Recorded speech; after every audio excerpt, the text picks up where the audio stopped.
శుక్లాం బ్రహ్మ విచారసార పరమాద్యాం జగద్వ్యాపినీం వీణా పుస్తకధారిణీం అభయదాం జాడ్యాంధకారాపహాం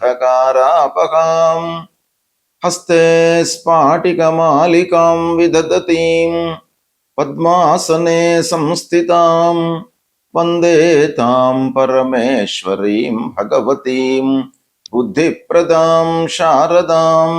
శ్రీ మహాగణాధిపతయే నమః. శ్రీ మహాసరస్వత్యై నమః. శ్రీ గురుభ్యో నమః.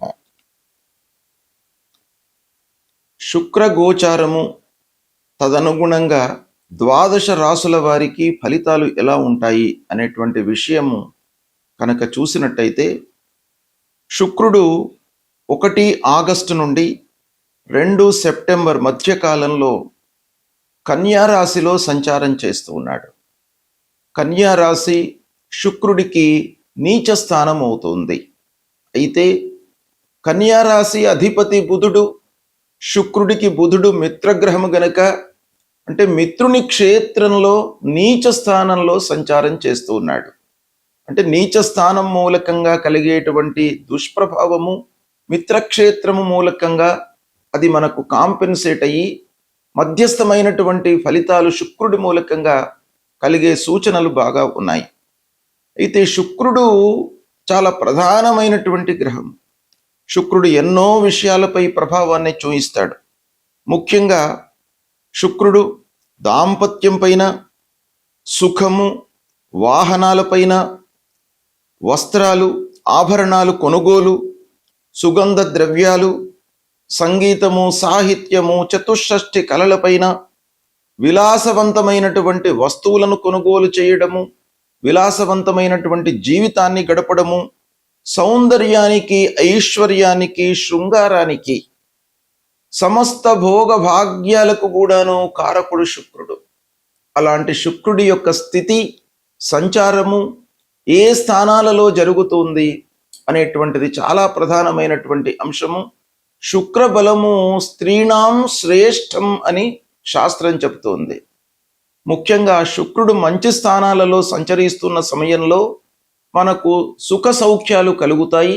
పుట్టిన సమయం లోపల కూడాను శుక్రుడి యొక్క స్థితి అనుకూలంగా ఉన్నట్టయితే వాళ్ళ యొక్క జీవనము సుఖమయంగా కొనసాగుతుంది అని మనకు జ్యోతిష్ శాస్త్రం చెబుతోంది. కనుక శుక్రుడి యొక్క సంచారానికి అత్యంత ప్రాధాన్యత ఉంది. కనుక శుక్రుడి యొక్క గోచారం దృష్ట్యా మేషాది ద్వాదశ రాసుల వారికి ఎలాంటి ఫలితాలు ఉంటాయి అనేటువంటి విషయాన్ని తెలుసుకుందాం. సింహరాశి వారికి శుక్ర గోచారం ఎలా ఉందో తెలుసుకుందాం. అంటే శుక్రుడు సంచరిస్తున్నటువంటి సమయంలో సింహరాశి జాతకులకు ఎలాంటి ఫలితాలు ఉంటాయి అనే విషయాన్ని గనక మనం చూసినట్టయితే, 1 ఆగస్టు నుండి 2 సెప్టెంబర్ మధ్యకాలంలో కన్యా రాశిలో సంచారం చేస్తూ ఉన్నాడు శుక్రుడు. కన్యా రాశి నీచస్థానము, బుధుని క్షేత్రము, మిత్రస్థానం కూడాను. అయితే సింహరాశి వారికి 2వ స్థానం అవుతుంది. అంటే 2వ స్థానంలో సంచారం చేస్తూ ఉన్నాడు. 2వ స్థానము ధనస్థానము, గోచార రీత్యా శుభప్రదమైనటువంటి ఫలితాలను ఇచ్చేటువంటి స్థానం, వాక్ స్థానము, కుటుంబ స్థానము, ఇలా అన్ని విధాలుగా శుక్రుడి మూలకంగా మంచి ఫలితాలను ఇచ్చేటువంటి స్థానంలో గోచార రీత్యా సంచారం చేస్తున్నాడు. అంతేకాకుండా సింహరాశి అధిపతి సూర్యుడు. ఇక శుక్రుడు పరస్పర శత్రుగ్రహాలు కాబట్టి మీరు బ్లైండ్గా నిర్ణయాలు తీసుకోకుండా కొంత జాగ్రత్తగా నిర్ణయాలు తీసుకోవడము చాలా అవసరము అనేటువంటి విషయము ఈ సంబంధం మూలకంగా మనకు తెలుస్తుంది. ఇకపోతే కన్యా రాశి లోపల సంచారం చేస్తున్నాడు. నీచ స్థానము అయినప్పటికీ మిత్రక్షేత్రం గనక కొంత ప్రతికూలత తగ్గే అవకాశం ఉంది. ఇక శుక్రుడు 2వ స్థానంలో ఉంటూ సప్తమ దృష్టితో అష్టమ స్థానాన్ని చూస్తున్నాడు. అంటే మీనరాశిని చూస్తున్నాడు. మీనరాశిని చూడడం మూలకంగా కొంత ఆకస్మికమైనటువంటి ఖర్చులు, అడ్డంకులు తలెత్తే సూచనలు ఉన్నాయి. అయితే ఓవరాల్గా చూసినట్టయితే కుటుంబ సహకారం లభిస్తుంది. పూర్వం ఉన్నటువంటి సమస్యలకు పరిష్కారం లభిస్తుంది. ఇక ఆదాయం క్రమంగా పెరిగే సూచనలు కనబడుతున్నాయి. ధనస్థానంలో గోచార రీత్యా శుక్రుడి సంచారం గనుక కుటుంబ సభ్యులతో అనుబంధము, అన్యోన్యత, ప్రేమ, ఆప్యాయత ఇవన్నీ కూడాను ఉంటాయి ఈ సమయంలో. ఇక నిలిచిపోయినటువంటి పనులు మళ్ళీ ముందుకు కదిలేటువంటి అవకాశాలు ఉన్నాయి. బకాయిలు వసూలవుతాయి. పూర్వం మీరు ఇచ్చినటువంటి డబ్బు ఈ సమయంలో మీకు చేతికి అందే సూచనలు కనబడుతున్నాయి. ఉద్యోగులకు శాలరీ లోపల ఎన్హాన్స్మెంట్ కనబడుతుంది. అంటే జీతము పెరిగేటువంటి అవకాశాలు కూడాను ఈ సమయం లోపల ఉన్నాయి. వ్యాపారులకు వ్యాపారం బాగా కొనసాగుతుంది, డబ్బు వస్తుంది. విలాసవంతమైనటువంటి వస్తువులను కొనడంపై మనస్సు నిలుపుతారు. దాంపత్యంలో అన్యోన్యత బాగా పెరుగుతుంది. పరస్పరమైనటువంటి అవగాహన మూలకంగా మీరు సంతోషంగా ఉంటారు. కొన్ని చిన్న చిన్న నిర్లక్ష్యాల మూలకంగా ఆరోగ్యము కొంతవరకు దెబ్బతినే సూచనలు కనబడుతున్నాయి. దాన్ని మీరు నిర్లక్ష్యం చేయకుండా రెక్టిఫై చేసుకోండి. కళ్ళ విషయంలో కానివ్వండి, పళ్ళ విషయంలో కానివ్వండి జాగ్రత్తలు తీసుకోండి. మాట తీరుపై మీరు జాగ్రత్త పడండి. కఠినత్వం ఉండకుండా మృదువుగా మాట్లాడినట్టయితే చాలా పనులు నెరవేరేటువంటి సూచనలు కనబడుతున్నాయి. ఇకపోతే పెట్టుబడులు చేసేటప్పుడు అనుభవజ్ఞుల యొక్క సహాయ సహకారాలు తీసుకోండి, మీకు బాగా కలిసి వస్తుంది. ఈ విధంగా సింహరాశి వారికి ఈ సమయంలో అంటే 1 ఆగస్టు నుండి 2 సెప్టెంబర్ మధ్య కాలంలో శుక్రుడి యొక్క సంచారము బాగా కలిసి వస్తుంది. దీన్ని సద్వినియోగపరచుకోండి.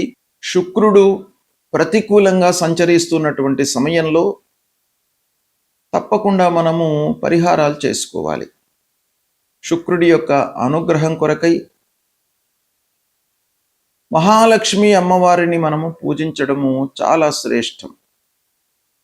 మహాలక్ష్మి అమ్మవారిని మీరు పూజించినట్టయితే తప్పకుండా శుక్రుడు యొక్క సంతృప్తి మీకు అందుతుంది. మహాలక్ష్మి అమ్మవారిని ఎలా పూజించాలి అని అంటే, అమ్మవారు స్వరూపం శుక్రవారం రోజున మీరు దేవాలయానికి వెళ్ళండి. అమ్మవారి దేవాలయానికి వెళ్ళి ఆ మహాలక్ష్మి అమ్మవారిని తెల్లని పూలతో అర్చించండి. తెల్లని వస్త్రాన్ని అమ్మవారికి సమర్పించండి. పాలు దానంగా ఇవ్వండి. అన్నదానం చేయండి. ఇవి చేసినట్టయితే శుక్ర ప్రీతి కలుగుతుంది. తద్వారా అమ్మవారి యొక్క అనుగ్రహంతో మీకు అన్నీ కూడాను శుభ ఫలితాలను ఇస్తాడు. శుక్రుడు ప్రధానంగా మనకు ఆనందాన్ని, సౌఖ్యాన్ని ఇచ్చేటువంటి గ్రహము గనుక తప్పకుండా శుక్రుని యొక్క అనుకూలత మనకు ఉండాలి. ఎన్ని ఉన్నప్పటికీ మనిషికి చివరికి కావలసింది సంతృప్తి గనక ఆనందం కొరకై అమ్మవారి యొక్క దీవెనలు మనకు తప్పకుండా కావాలి. కనుక ప్రతి శుక్రవారము అమ్మవారిని సేవించండి. వీలైతే అమ్మవారి యొక్క మహాలక్ష్మి అష్టోత్తర శతనామావళిని శుక్రవారము కనీసము పారాయణం చేయండి. ప్రతినిత్యం కూడాను అమ్మవారికి సంబంధించినటువంటి ఆ శ్లోకాన్ని, ధ్యాన శ్లోకాన్ని మీరు పఠన చేయండి. తద్వారా అమ్మవారి యొక్క అనుగ్రహం లభిస్తుంది. అమ్మవారి యొక్క అనుగ్రహం కొరకై మీరు త్రిగుణాత్మిక అయినటువంటి మహాకాళి, మహాలక్ష్మి, మహాసరస్వతి రూపిణి అయినటువంటి దుర్గాదేవిని కూడాను మీరు పూజించవచ్చును. మహాలక్ష్మి అంటే 3 రూపాలలో ఉన్నటువంటి అమ్మవారు. కాబట్టి దుర్గాదేవిని పూజించినప్పటికీ మీకు ఆ మహాలక్ష్మి అమ్మవారి యొక్క అనుగ్రహం లభిస్తుంది.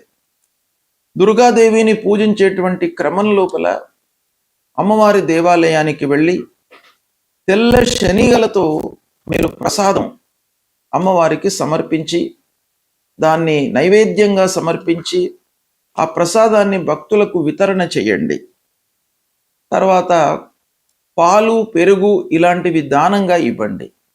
ఇచ్చినట్టయితే అమ్మవారి యొక్క అనుగ్రహం లభిస్తుంది. అంతేకాకుండా లక్ష్మీనారాయణుని కూడాను పూజించండి. లక్ష్మీయుక్తుడైనటువంటి నారాయణుణ్ణి పూజించడం మూలకంగా మీకు అమ్మవారి యొక్క అనుగ్రహం లభిస్తుంది. అర్చన చేయండి. శ్రీమన్నారాయణుడికి, లక్ష్మీనారాయణుడికి పూజ చేసినట్టయితే తప్పకుండా మీకు అనుగ్రహం లభిస్తుంది.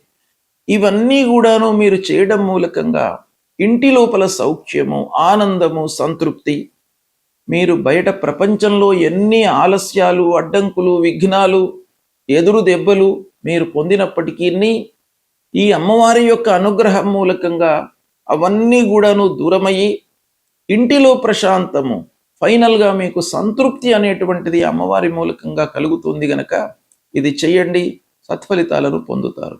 శుభం.